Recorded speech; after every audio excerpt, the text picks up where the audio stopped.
SaaS Therapy.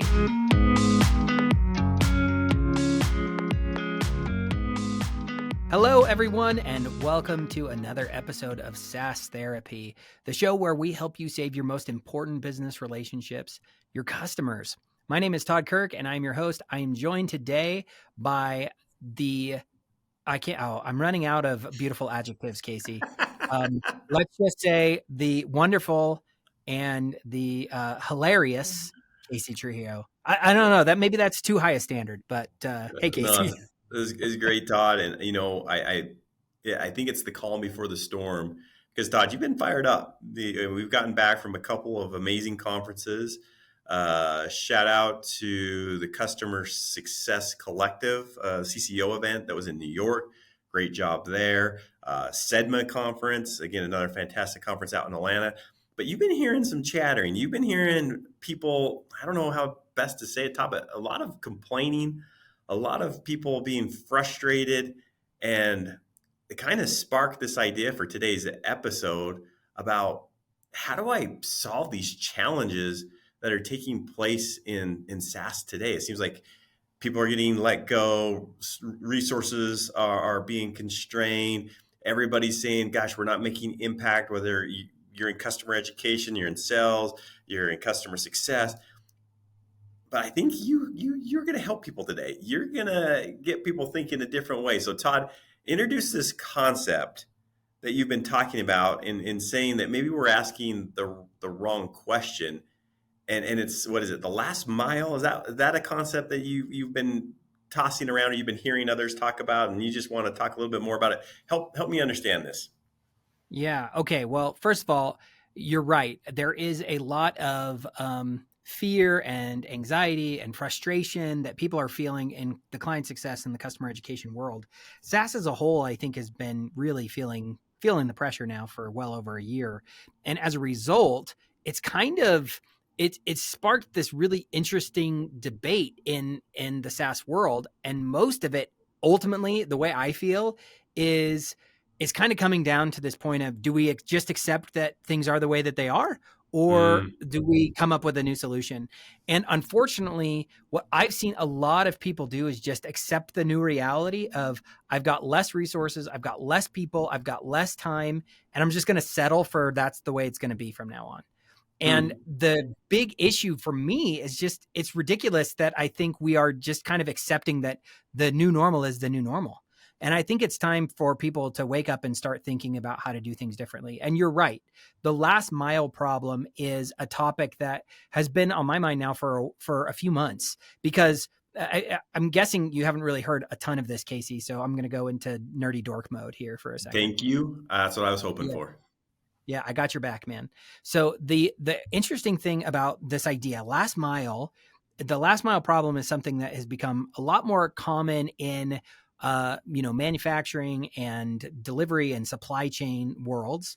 And it has to do with this concept that the last mile it takes to move a product takes 53% of the overall cost of moving the product. So if you manufacture a product in China, put it on a ship to the US, put it on a plane to a warehouse, that's 47% of the cost. And the last mile is 53% of the cost, taking it from the local distributor and trying to figure out all the way how they get all that product distributed to the end consumer who purchased it. And it's a problem that has been around for a long time, and it's not unique just to like delivery. Delivery of a package is a common scenario or a common problem. But on top of that, the internet faced that problem and is still facing that problem today. So how we got internet out to individual homes is a big deal. I can lay a big fiber optic cable that goes from city to city, but then I got to figure out how to wire that to every single home. Right. So that's an example. Still a big logistical nightmare to solve. And the third one that I'll give out is even just public transportation and moving, getting on a city bus to go from one city or one location to another. So the real question is,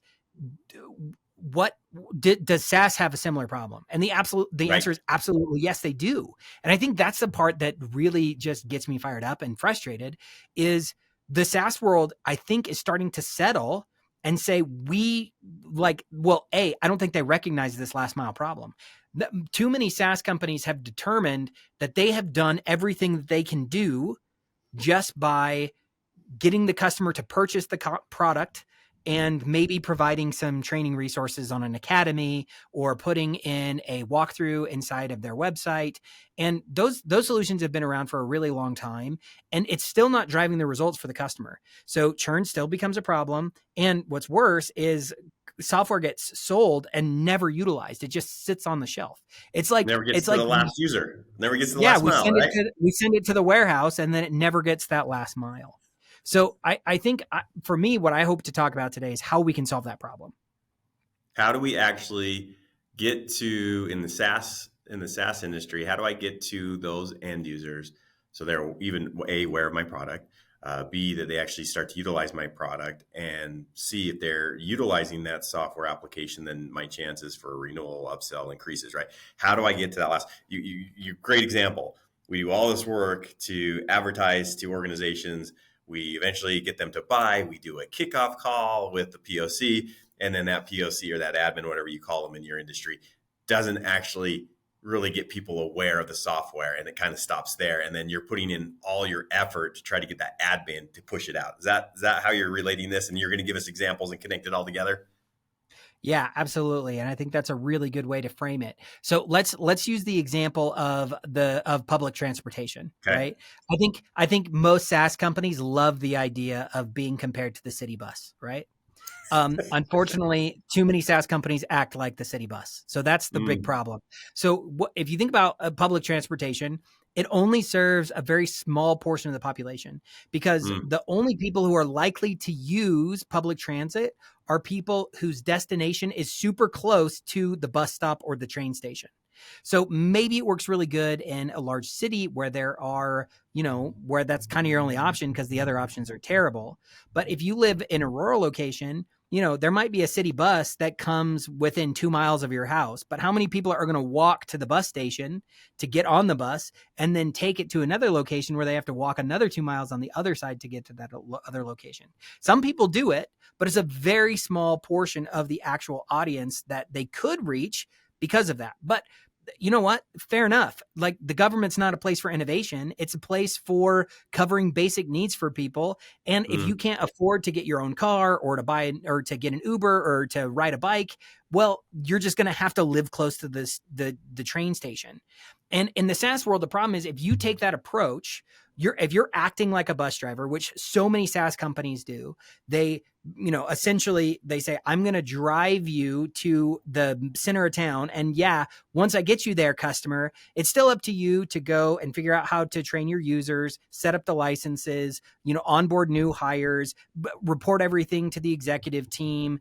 That's a lot of time. I got to take that extra mile to go walk to that location.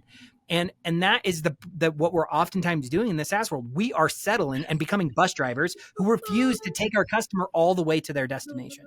Todd, it's so good because you even think about it with the bus scheduling, right? A SaaS vendor, hey, we do one-to-many trains. We do it on this day and at this time. You can't do Mm-hmm. it past there. Well, sorry. I can't come pick you up because I couldn't do that for all my other customers, right? Like, even the scheduling of how everything works, it's all for the benefit of public transportation to make it easy. Again, great intentions. My thought process is I want to help as many people as possible. And if you can't afford all these other things, I'm going to try to do as much as I possibly can. But if you actually looked at the data, how much money do we spend in public transportation versus how many people actually use public transportation? I think we, as taxpayers, we want our money back. Just bad Yeah. investment. Yeah. Well, or what you end up doing is you cut back services to make them affordable, but then they're even worse. So they get you further away from your destination. Dad, So you're you giving have, me anxiety. yeah. Well, but that's the part that I think so interesting to me. My wife works in education, but she had a client success manager who supported her. And one day she was like, "Hey, you have this capability. I want to teach my teachers how to use it." And she went in and she asked for some help because she said, "Hey, I need some guidance here." And guess what she got back? She got back like a 3,000 word email from the client success manager with like 50 links in it that went to all these different places. And she couldn't figure out at all what she was even supposed to do with it. And that's, I mean, that to me is the most like I'm a city bus driver approach at all. It's like, I don't care about you. It's on your own. I drove you as far as I could. Go figure out how to walk to your destination. So we have to get over that. And I think I don't know what to do. Well, okay, I do know what to do, I would say, but I don't know what to do if that is the mindset. If you have already accepted that, like, no, what I'm doing is good enough and it's up to you, customer, to figure out, like, I don't know how to change that.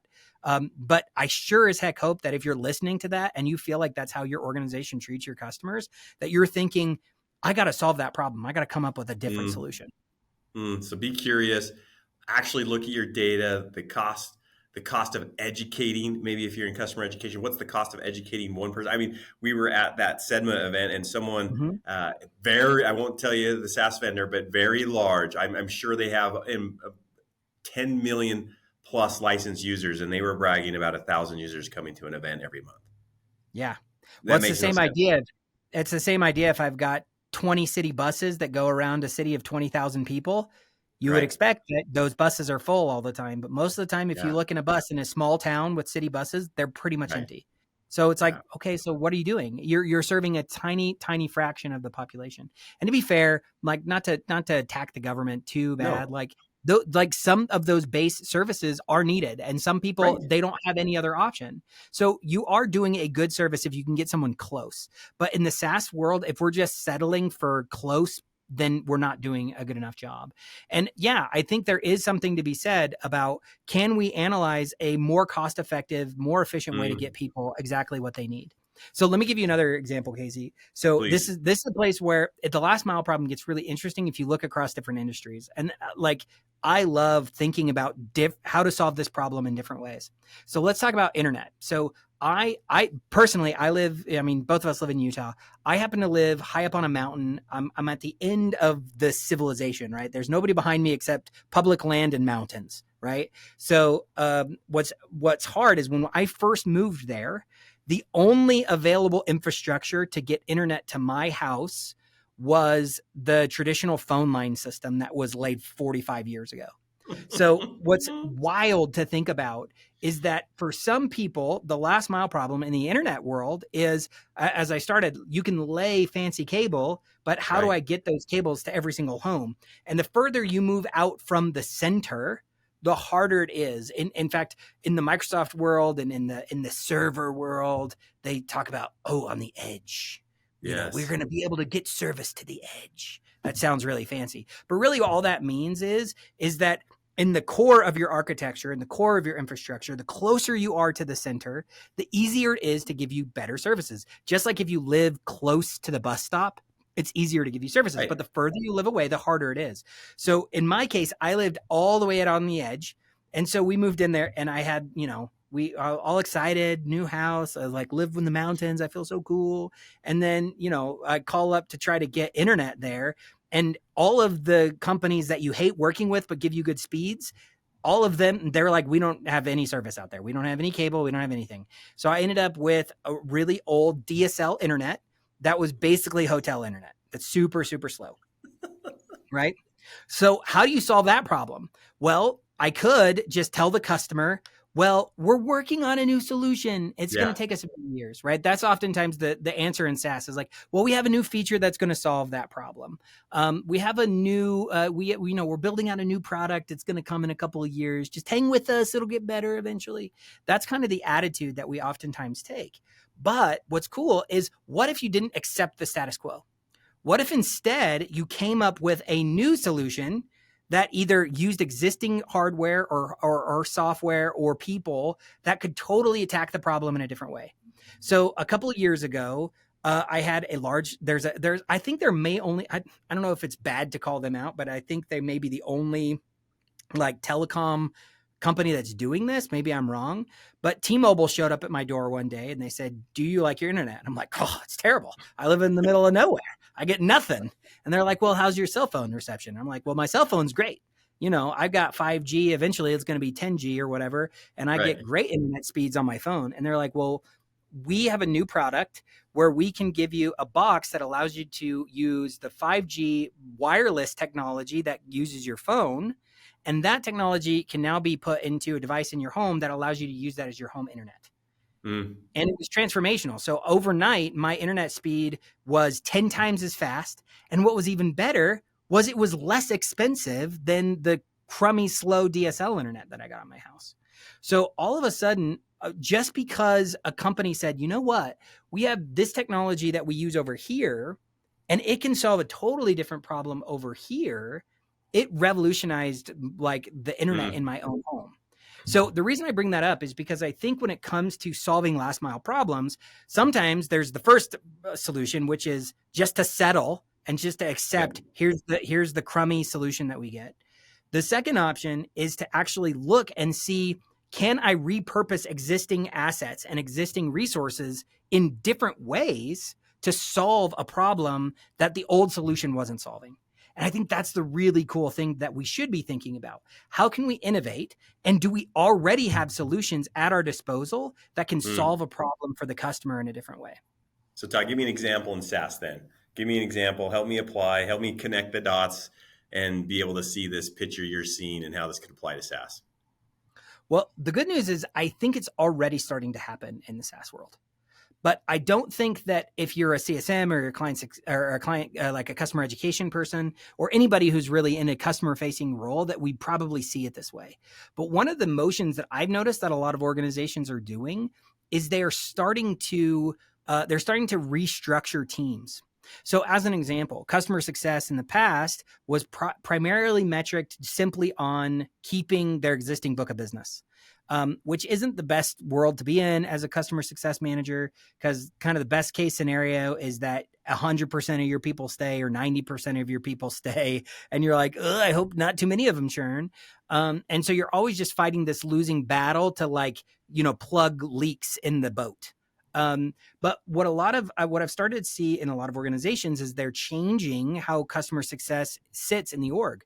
Maybe instead of being a support function, because a lot of times they actually go under support. Maybe they actually align more with the sales or the office of the CRO.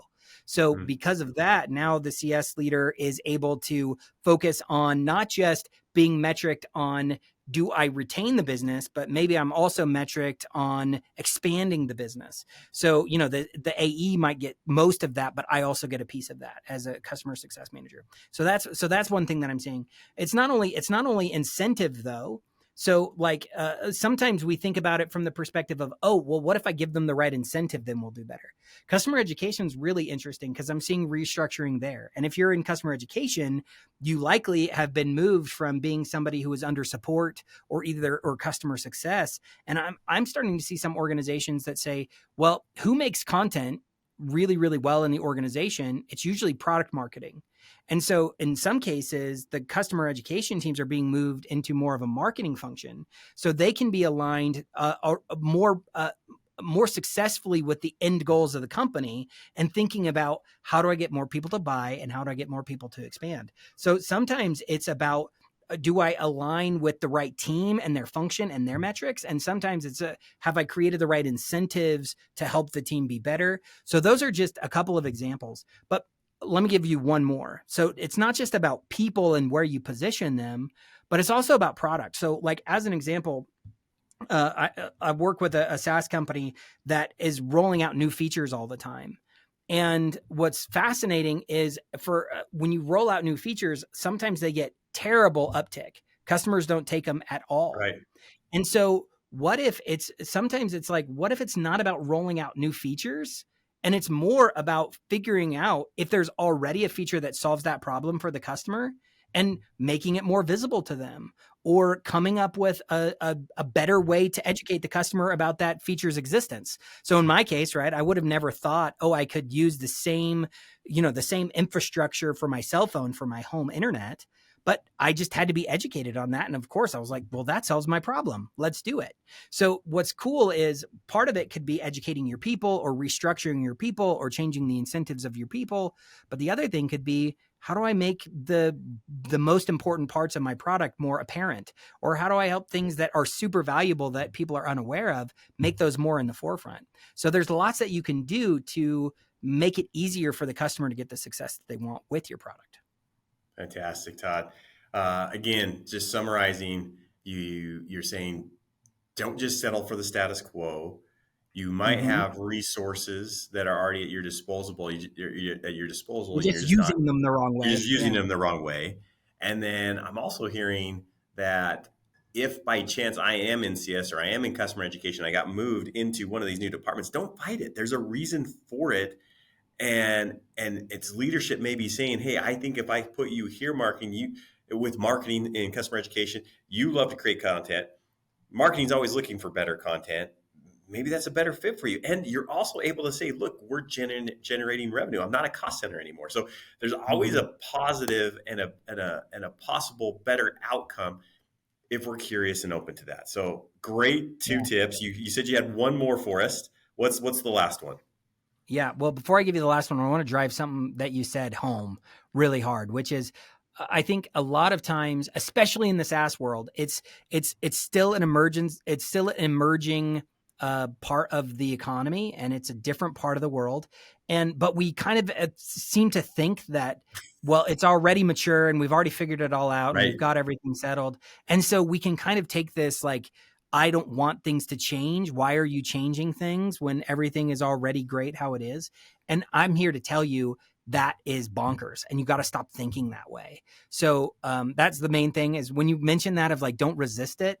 Yeah, it's more than don't resist it. It's like embrace it and accept the fact that in the SaaS world, you're forging new ground, and like be an innovator and think of new ways to support customers and help them get the results that they need, or else you're going to get left behind, or your customers are going to start to treat you like they do public transportation. So, okay, sorry.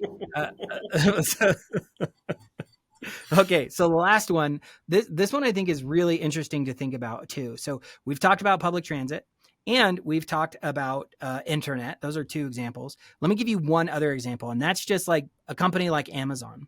So, or even FedEx, right? So if you're a company that is delivering content, it's really easy. I say easy. That's going somebody in supply chain is going to be like, he said it's Right. easy. But for companies that are responsible for delivering product, well, the last mile problem is really, really a big challenge because of the fact that it requires the most flexible infrastructure. So let's say that I'm in a city and I'm getting millions or hundreds of thousands or tens of thousands of packages, and I'm in New York City. I mean, imagine the logistical nightmare of having enough employees to deliver a package to an apartment on the Right. 30th floor. I mean, Right. it is crazy to think about all of the moving pieces there. And businesses have been really smart. There's kind of two ways that I've seen in the like delivery world, delivering packages to doorsteps, that innovation has happened. One is through technology and optimization. So, maybe I've got a really good application that gives some more power to the person who's delivering things. They can see where things are at better, and or I can use AI to optimize like when a package should be delivered at this location versus another location, so that I can move things around. So there's a couple of things on that front that I think are really important. But there's another thing that technology offers too, and we didn't really talk about this before, Casey, but I think one of the things that's cool to think about is in what do you want as the consumer receiving the package? You want as much transparency as possible, Right. I right? want to know where it's at. So, Yeah. so now you're getting really granular tracking of it showed up in the warehouse, it's now on the truck, it's now in my neighborhood, it's now on your doorstep. Oh, by the way, I took a picture of it, so I delivered it. Right. So that whole process is really cool because technology is allowing for the vendor to be more to optimize the delivery better and to track where things are at better. But that's also allowing better transparency to the customer. So and consumers really like that. And in the SaaS world, I think sometimes we're afraid to provide that level of transparency to the customer Mm, because we're not optimized. because we aren't delivering things on time within a day, right? It's taking months or years in some cases for the customer to feel like they're actually getting the result that they want. So I think that's one half of the problem. But the other piece of this that gets really interesting is, if I've got to have thousands of couriers who are delivering packages to all of these locations in a single city, man, that becomes really expensive and really costly and really hard to do. So the other side of that coin is, what if I could outsource it? What if I could have a third party do it on my behalf? And so, if Amazon's really good at creating awesome warehousing and tracking, but they don't have to be the deliverer, that's great. But there's always this worry, right? Of like, well, if I give it to a third party, how do I ensure that that it's a consistent experience every Right. time? Or that they deliver the package in the same way and it doesn't get broken in the back of their vehicle. So there's a little bit of fear on the third party side, but it gives you more flexibility and adaptability from a scale perspective. Because if I don't have to hire all these people directly and I can have someone who just specializes in that last mile logistic problem, then I can solve problems in a new way too. So how would I apply that in SaaS? So I get it. I love it. What are you telling me to outsource? You telling me to outsource my CS team? You telling me to outsource just resources that I currently have? Like, help me connect the dots again. Yeah, well, I think there's a couple of different ways that this can manifest itself, right? So, from an outsourcing perspective, one is, maybe you bring in an actual consultant who's really focused on solving this problem, right? Somebody who is really focused on change and how do I do change, and I have a really cool system and I do that.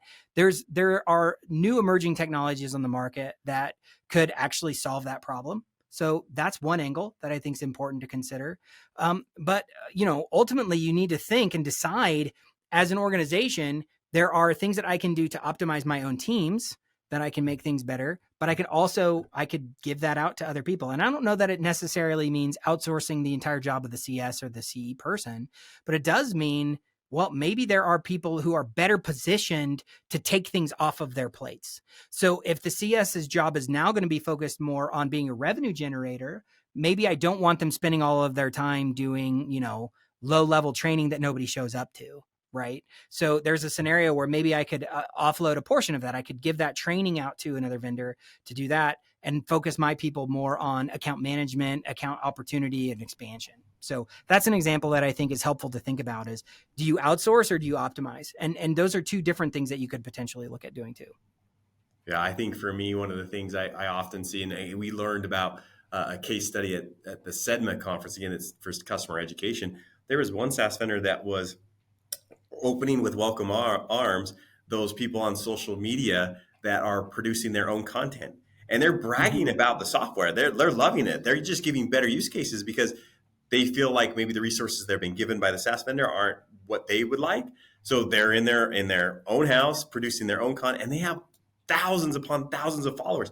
There's one SaaS vendor that's trying to experiment of highlighting those people. They're actually even giving them the training and driving people to their YouTube channel, right?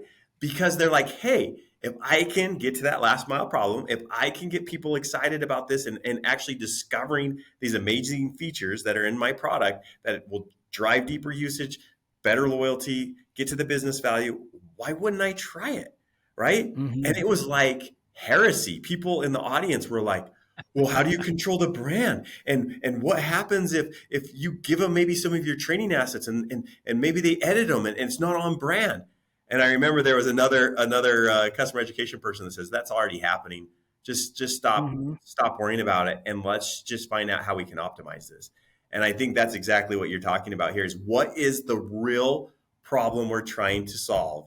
And if it is the last mile, if it is getting to that end user, we should be considering things that we've never tried or done before, like you've given us in these examples. Well, and in the B2B world in particular, no matter what, this is the part that I think is really hard. No matter what, you will always have a barrier between you and the customer because most businesses, well, here's the dirty little secret that we didn't even mention at the start of this. And that is that like most customers have hundreds of B2B SaaS applications that they're having to manage. Right. So they don't want all of their vendors to mess with them. And so you're right. I think that there's kind of two different approaches here. Ultimately, the only way this really works in SaaS, one, is you can find some third-party vendors to give you some good advice or cool platforms and delivery mechanisms, which I think is worth exploring. I mean, that's kind of what Brainstorm does in large regard. But the real trick of this whole thing is the ultimate person who's going to deliver it to the end user is someone within your customer base already. So there's two approaches that we can take. You mentioned one, and I think that's really a good point. The first one is maybe I can create a community-driven thing. I find some champions who are excited. I can reward them. I can engage them, and I can pull them into my platform, because otherwise they're going to go post them all on YouTube anyway, and people are going to go watch that content instead of come to my academy, because they're real people who are invested and care, right? So that's one solution, is I pull my champions into my portal. Or there's another option entirely, which I think is one that should be tried and is not happening. And that is to actually deputize your customer. So if you want to control the brand and you want to control the voice, give them the resources in a way that they can deliver it, but it actually still keeps the consistency that you want and the value and the structure that you want, but you're giving them the power and you're giving them the control so they can be successful. So I think there's kind of two different approaches. One is, do I bring the customer into me and try to convince them, which is really innovative, but is kind of unproven? Or do I just make it easier for the customer to actually do it on their own? So actually give them the power, because right now, a 3,000 word email with a bunch of links in it doesn't do the job. Or a one-to-many webinar that 10 people out of thousands attend doesn't really do the job. So that, I think, is the real thing, is how do I deputize the actual end customer to make a difference? Oh my gosh, Todd, I think I am hopeful, but I'm also a little, I'm looking at the mirror and I'm seeing myself in there, and I'm like, we are the government a little bit in the SaaS industry, and we got to rethink. Yeah. It is the Don't time settle. right now. Don't settle for crappy solutions. That, Right. I think, is the thing we need to do. We need to accept the fact that there is still uncharted territory, and that whole area out on the edge in that last mile area, we're just for too long we've accepted that that's the way it has to be. And yeah, don't settle, Casey. Let's come up with new solutions. Maybe Let's that do it. solution, and we talked about different ones, right? There's looking at existing resources you already have and trying to repurpose them. And there's figuring out how you can better optimize and provide better transparency to your customers, and then ultimately empower them so that they can help you get the package all the way to the doorstep of the end user. So hopefully that it gets people thinking about stuff they could do differently. Well, Todd, I'm fired up. And as always, for our loyal listeners, and if you're joining us for the first time, this is something we do at the end of every one of our episodes is, hey, this is SaaS Therapy. We discuss the real challenges, the real problems that are going out there. We hope you felt a little of all the emotions, a little frustration, a little hopefulness, but most importantly, that, hey, I'm going to work on this. I'm going to work on this relationship. So, Todd, what is the action item that you would like our listeners to take? What's the one thing, if they were given a homework assignment from you, what's the one thing that you want them to work on this week? Well, I think the first thing, in order for people to change, is they need to recognize that the most of the solutions that SaaS companies are doing, sending a bunch of links, sending people to external product academies, that is a settle, or that is someone settling for a suboptimal solution. So first, let's recognize that what we're doing today doesn't work. And then the second thing is accept the fact that don't just accept that you have to settle, but realize that you can be an innovator and make some changes. And there's things you can learn about from other industries, like we talked about, that maybe there's new ways to tackle this problem and solve it for your own company. So yeah, let's not settle. Go come up and be an innovator and find new ways to solve the problem. Todd, love it. Thank you very much. Thank you for letting me interview you. I always love these episodes because I learned so much from you. And to our listeners, thank you for joining us on this session of SaaS Therapy. Again, helping you maintain that most important relationship, which is your customers. Thanks, Todd. Thanks, everyone. SaaS Therapy is brought to you by Brainstorm, the SaaS platform for SaaS adoption. Learn more at brainstorminc.com.